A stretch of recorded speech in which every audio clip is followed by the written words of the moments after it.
अस्सलाम वालेकुम नाज़रीन, अगर आप सऊदीया, दुबई या गल्फ़ कंट्रीज़ में जाना चाहते हैं और आपके पास कोई तालीम या स्किल नहीं है तो हम एक ऐसे इदारे में आज मौजूद हैं जो कि आपके लिए पूरा प्लेटफॉर्म मुहैया करेंगे।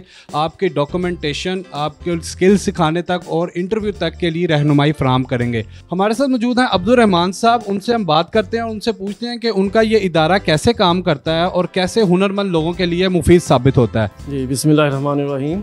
मैं इधर new life trade technical centre हमारे इदारे का नाम है। मैं एज ए इधर मार्केटिंग मैनेजर हूँ, ठीक है। और हमारा अल्हम्दुलिल्लाह गल्फ़ कंट्रीज़ का बहुत अच्छा काम है।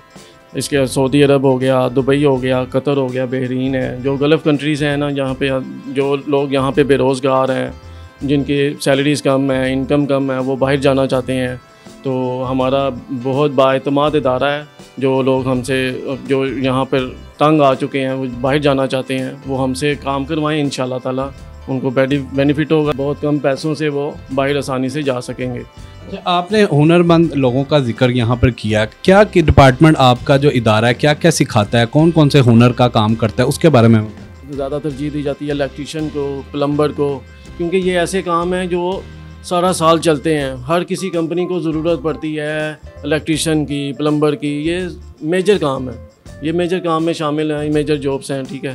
तो इसके अलावा वो शटरिंग कारपेंटर हो गया, स्टील फिक्सर हो गया सिविल फील्ड में जो है, जो और मैकेनिकल फील्ड में हो गया, एसी टेक्नीशियन हो गया, इसमें और ये डक्टमैन हो गए, इस जिप्सम पार कारपेंटर का काम हो गया, ठीक है। फिनिशिंग कारपेंटर का काम आ जाता है।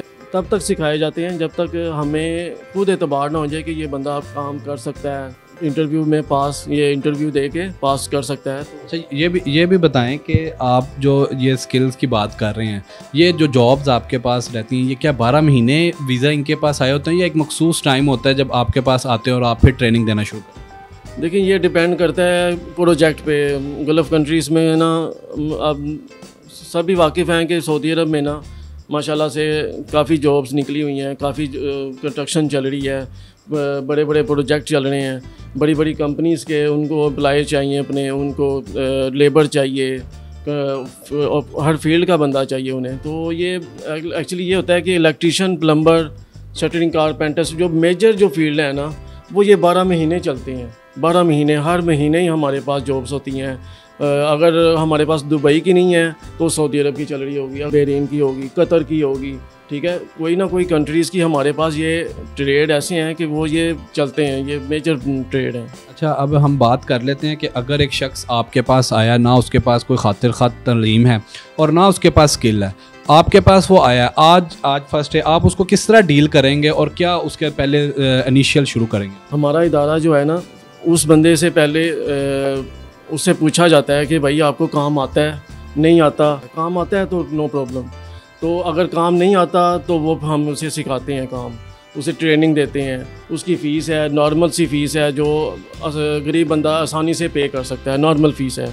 उसको 15 दिन में, 20 दिन के अंदर अंदर इतनी ट्रेनिंग दे दी जाती है कि वो फुल तैयार हो जाता है, कि वो उसे यानी कि 50% से लेकर 90% तक उसे काम आ जाता है। मालूम हो जाता है कि इंटरव्यू में क्या पूछा जाएगा, इंटरव्यू कैसे पास करना है और काम कैसे करना है, ठीक है। बेसिक चीज़ें उसे बताई जाती हैं, सामान बताया जाता है कि ये हमारे ये सामान है, ये इसको ऐसे लगना है, इसका नाम ये है। टूल्स के बारे में बताया जाता है, जो वहाँ पे यानी कि केबल ट्रे हो गई, केबल ट्रे के बारे में, साइज़ क्या है, केबल के साइज़ क्या हैं, फ्यूज़, ये फ्यूज़ कितनी किस्म के होते हैं, कैपेसिटर क्या होता है, ये, और यानी कि हर फील्ड मुकम्मल ट्रेनिंग करके आप उनको।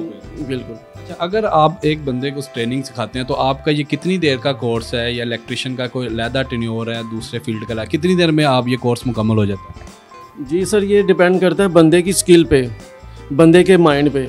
बंदा अगर मैट्रिक पास है ना, तो उसको हम रेफ़र करते हैं ज़्यादातर इलेक्ट्रीशियन में, क्योंकि वो पढ़ा लिखा है। ज़रा मैट्रिक पास जो होता है ना, तो वो आसानी से पिक कर लेता है। ये डिपेंड करता है बंदे की स्किल पे, दिमाग पे। ये जल्दी 15 दिन में पिक करता है, 10 दिन के अंदर पिक करता है।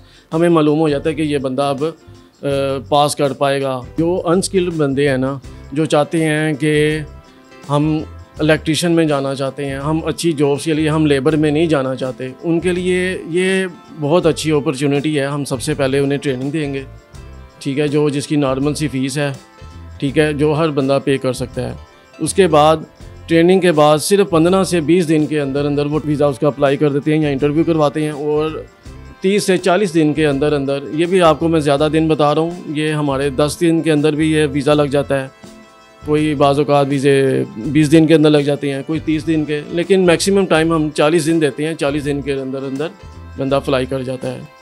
अब हम बात कर लेते हैं तनख्वाह की, कि जो कम से कम तनख्वाह आपकी यहाँ पे जो अगर कोई बंदा अप्लाई करता है और उसके लिए अप्लाई वो कामयाब हो जाता है, तो कम से कम उसकी तनख्वाह कितनी है और ज़्यादा से ज़्यादा कहाँ तक जाती है? एक्चुअली कंपनी जो होती है ना, वो ज़्यादा रेफ़र करती हैं रिटर्न बंदे को, जो काम सीख चुका है, काम करके आ चुका है, उसको अरबी भी आती है, इंग्लिश भी बोल लेता है, और वो ज़्यादा रेफ़र करती हैं रिटर्न बंदे को। रिटर्न बंदों को सैलरी देती हैं 2000 से 2500, जो कि तकरीबन 2 लाख से भी अब बन जाती है, कभी कभी 2 लाख, यानी कि 1.5 से 2 लाख रुपया उनकी सैलरी रिटर्न बंदे की बन जाती है पाकिस्तानी। फ्रेश बंदे उनकी 1200 से 1400, 1200 से 1500 इतनी सैलरी मैक्सिमम होती है, यानी 1200 से कम सैलरी नहीं, वो पाकिस्तानी बन जाती है 1 लाख रुपया, 1.5 लाख रुपया, तो यानी कि 1.5 लाख से 1 लाख से 1.5 लाख रुपया सैलरी बन जाती है। आप बता रहे थे कि अगर इंटरव्यू वगैरह आप कंडक्ट करवाते हैं, तो जब इंटरव्यू ऑनलाइन हो रहा था उसमें भी कोई हेल्प आउट करते हैं आप, आपके पास अगर कोई आते हैं स्किल के लिए सीखने?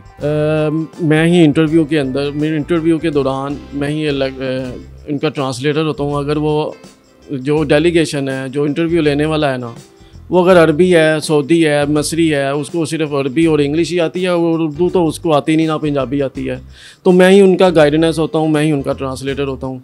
तो होता ये है कि मैं उनकी 100% कोशिश करता हूँ कि ये बंदा पास हो, उसको पास करवाने की कोशिश करता हूँ। अल्हम्दुलिल्लाह पास करवाए भी हैं। ठीक है, मुझे अरबी आती है, इंग्लिश आती है बोलने, और मैंने 14 साल गुजारे हैं, इसलिए 14 ईयर्स मैं सऊदी अरब रहा हूँ, तो मुझे अरबी बहुत अच्छी आती है, तो मैं उनको पास करवाने की ना कोशिश करता हूँ खुद। अच्छा रहमान साहब, मुझे ये भी बताएं कि अब तक आप ये इदारा कितने बंदों को भेज चुका है और कितने आपके पास ट्रेनिंग इस वक्त लोग ले रहे हैं, कितने बंदे तब तक मुस्तफ़ीद हो चुके हैं आपके इदारे से? अल्हम्दुलिल्लाह तकरीबन लाख से भी ऊपर ज़्यादा बंदे, यानी कि 15-20 साल से हर महीने हमारे अल्हम्दुलिल्लाह 40-50 लोग जा रहे होते हैं। कोई सऊदीया जा रहा है, कोई दुबई जा रहा है, कोई कतर जा रहा है, अल्हम्दुलिल्लाह जा रहे हैं। जी नाज़रीन, ये थे हमारे साथ अब्दुल रहमान साहब। हमने आपको आज पूरी डिटेल दी है। अगर आपके पास कोई भी स्किल नहीं है और तालीम भी नहीं है, तो यहाँ पर आप आ सकते हैं। ये आपको प्रॉपर ट्रेनिंग भी देंगे।